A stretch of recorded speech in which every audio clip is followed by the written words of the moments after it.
What do most CEOs do all day long? What's the number one skill that most leaders have that distinguishes them from the people who follow them? It's good communication skills.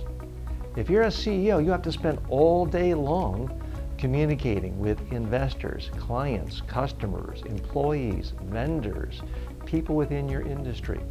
Leaders have to communicate their goals to their followers, to their voters.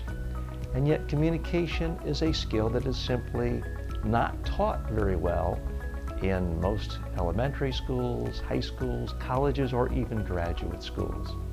Hi, I'm TJ Walker, and at Media Training Worldwide, we help people really become great at every aspect of communication.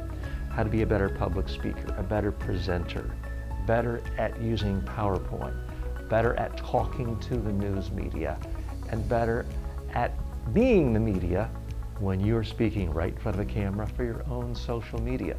There are so many opportunities for you to communicate the good messages about your organization, your skills, your interests, your passions, and what you do.